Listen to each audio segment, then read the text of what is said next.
تحبونهم كحب الله والذين آمنوا أشد حبا لله صدق الله مولانا العظيم صدق رسوله النبي الكريم ونحن ولا ذلك من الشاهدين والشاكرين.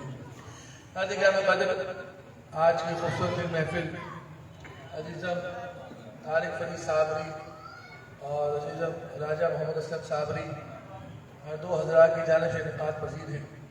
اللہ رب العزت ان کے علم میں شفا و برکت عطا فرمائے، اللہ تعالیٰ ان کے روزگار میں برکت و برکت عطا فرمائے، اور ہمارا یہ آئینہ حضور پاک علیہ السلام کی مدد و ثنا کا سننا حضور نبی پاک صلی اللہ علیہ وسلم کی بارگاہ میں قبول و مقبول فرمائے. دوستو، ایک بات میں اکثر لوگوں سے بیان کرتا ہوں کہ سب سے بہترین چیز جو حضور نبی پاک صلی اللہ علیہ وسلم کے ساتھ ہے وہ ان کا تعلق ہے. آپ حضور پاک علیہ السلام کے تعلق کے بغیر کوئی شے بھی جو ہے وہ قابل قبول نہیں ہے. دو باتیں بیان کی جاتی ہیں، ایک ایمان اور ایک عمل.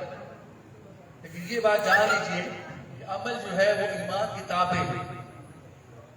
ایمان ہے تو عمل قابل قبول ہے، اور اگر ایمان نہیں ہے تو عمل قابل قبول نہیں ہے. میں ایک مثال سے سمجھانا چاہوں گا. حضور نبی پاک صلی اللہ علیہ وسلم ایک غزوے میں موجود ہیں. کریم آقا صلی اللہ علیہ وسلم اپنی سواری باج بہارے پہ جلوہ افروز ہیں، اور سامنے آپ کے مقابل ایک شخص جو کہ تلوار، اپنی پوری ہتھیار، اپنا سارا سامان لے کر تیار ہو کر اور دشمنوں کی طرف سے لڑنے کے لیے مسلمانوں کے ساتھ تیار کھڑا. اب وہ جنگ کا میدان ہے، جنگ کا میدان سجا ہوا ہے، اور وہ اپنی پوری تیاری کے ساتھ، پورے اپنے اہتمام کے ساتھ وہ آگے آیا. پھر دوران جنگ وہ کافروں کی طرف سے لڑ رہا ہے. وہ کافر ہے، کسی میں ایمان کا ذرہ بھی موجود نہیں ہے، مگر نصیب اس کا انتہائی اور اس سوریا پر ہے کہ اس وقت اس کی نگاہ تاجدار کائنات، ختم المرسلین، مولائے کل حضور سید عالم صلی اللہ علیہ وسلم پر جاتا ہے. جب کریم آقا صلی اللہ علیہ وسلم کو اسے دیکھا تو دیکھتا رہ گیا. اللہ تعالیٰ نے اس کے دل کی دنیا بدل دی، دل کی دنیا بدل دی. وہ سیدھا حضور پاک علیہ السلام سامنے کھڑا ہو گیا. اب جب کھڑا ہوا تو حضور کو دیکھنا شروع ہو گیا.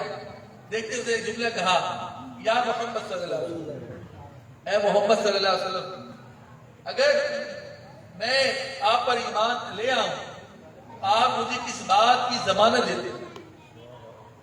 آپ مجھے کس بات کی ضمانت دیتے ہیں؟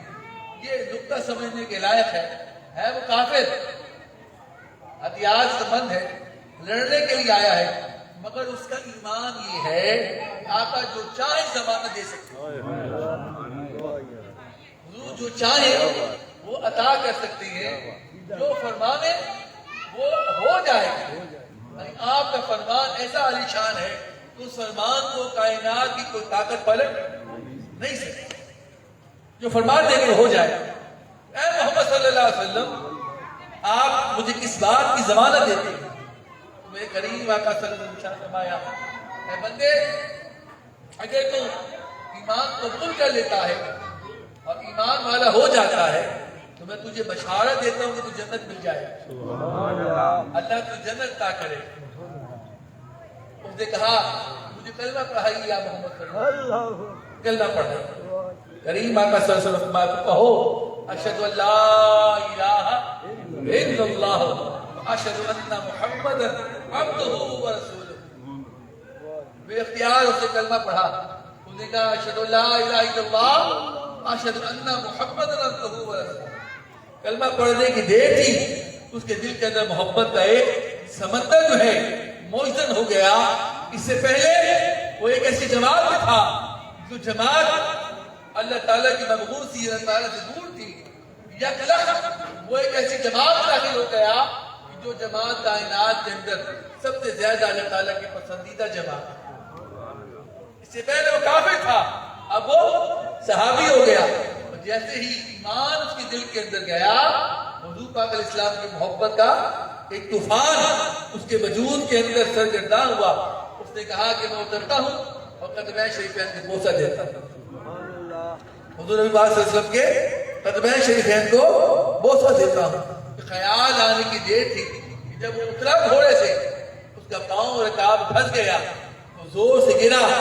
گردن کے بل گرا، سر کے بل گرا اور گردن کی ہڈی ٹوٹ گئی، شہید ہو گیا۔ وہیں پر وہ مرتبہ شہادت پر فائز ہو گئے۔ کریم آقا صلی اللہ علیہ وسلم نے کیا فرمایا؟ جملہ سننے کے رہ گئے، اے میرے صحابہ، اے میرے صحابہ، تم میں سے کوئی چاہتا ہے وہ جنتی کا چہرہ دیکھے؟ جنتی کا چہرہ دیکھے؟ وہ چہرہ دیکھ کے سامنے موجود ہے، یہ جنتی ہے، یہ جنتی ہے۔ اب یہاں دو بڑی خاص محبت میں نقطے بیان کروں تو اس نے کیا دیکھا؟ اس کے پاس کیا تھا؟ ابھی تو اس نے غسل بھی نہیں کیا، ابھی وہ غسل ایمان اور وہ بھی نہیں کیا، اس نے کوئی نماز، کوئی روزہ، کوئی حج، کوئی زکات، کوئی کسی قسم کا نیک عمل نہیں کیا، کوئی تہجد، کوئی صلواتیں، کوئی بڑے بڑے وظیفے، کوئی بڑے بڑے چلے، کوئی بڑے بڑے جو ہے نا وظائف کا اہتمام کوئی بھی نہیں کیا۔ ابھی صرف آقا کو دیکھا، حضور کو دیکھ کر کلمہ پڑھا اور حضور پر نثار ہو گیا۔ خالی اتنی دیر کے اندر ایمان لے کر آیا۔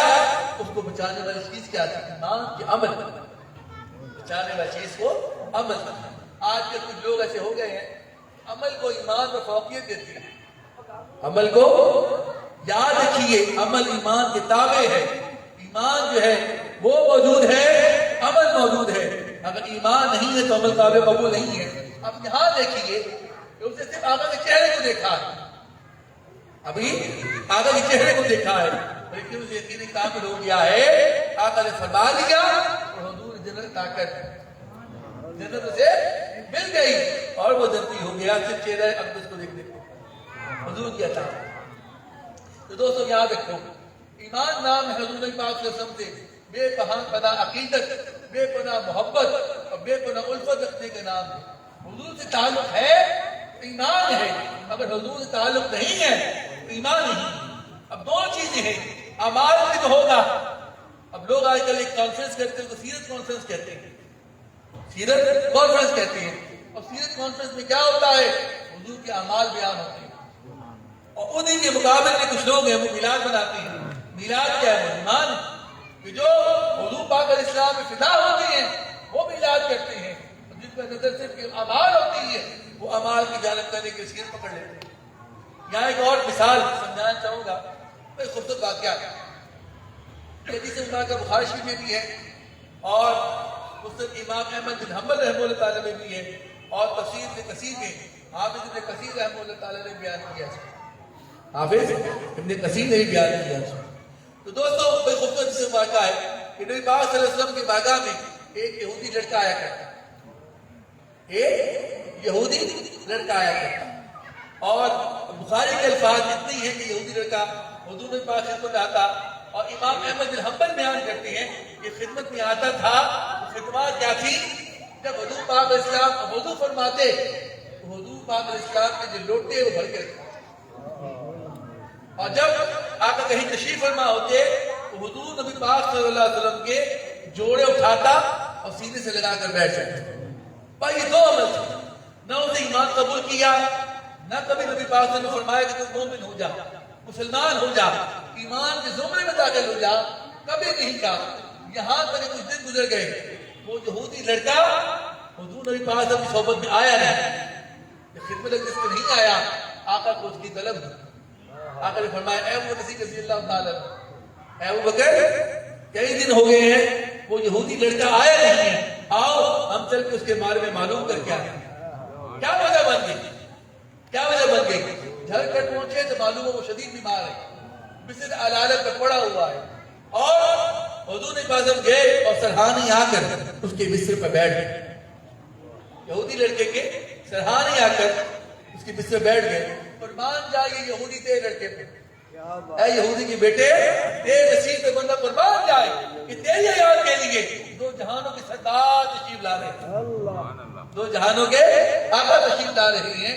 آقا کریم صلی اللہ علیہ وسلم تشریف لائے، حضور نے پاس بیٹھ گئے اور حضور نے دیکھا، حضور نے فرمایا اے لڑکے کلمہ پڑھ لے، مسلمان ہو جا، اسلام قبول کر لے۔ اس نے اپنے باپ کی طرف دیکھا جو ساتھ بیٹھا ہوا تھا، پھر دیکھا چپ ہو گیا۔ آقا نے پھر فرمایا اے یہودی کے لڑکے، اے بچے تو کلمہ پڑھ لے، ایمان قبول کر لے. وہ پھر خاموش رہا. پھر نے باپ کے چہرے کو دیکھا اور اس نے خاموشی ساتھ بیٹھا. صرف کسی مرتبہ آقا نے فرمایا ایمان قبول کر لے مسلمان ہو جا. ایمان قبول کر لے مسلمان ہو جا.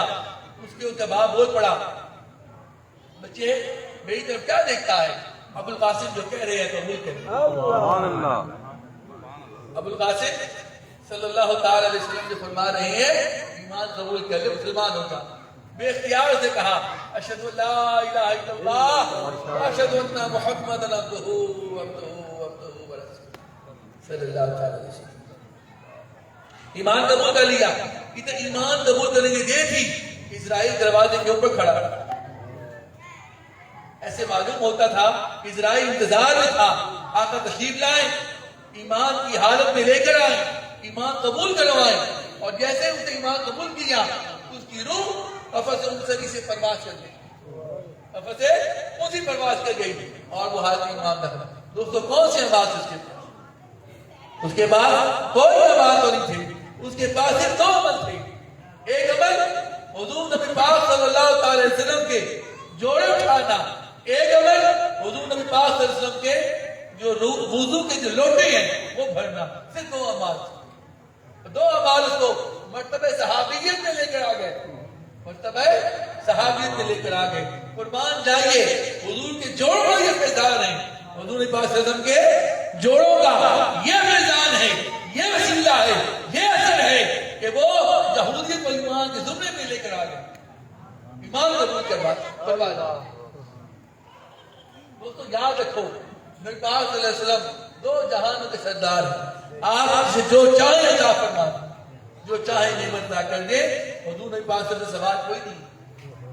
سوال کوئی آپ کو جو چاہیں عطا کر سکتے ہیں. مانگنے والی کی طرف ہے. اب مانگنے والا کیا مانگتا ہے؟ جو سوال کرے گا آقا کہیں سے عطا فرما دیں.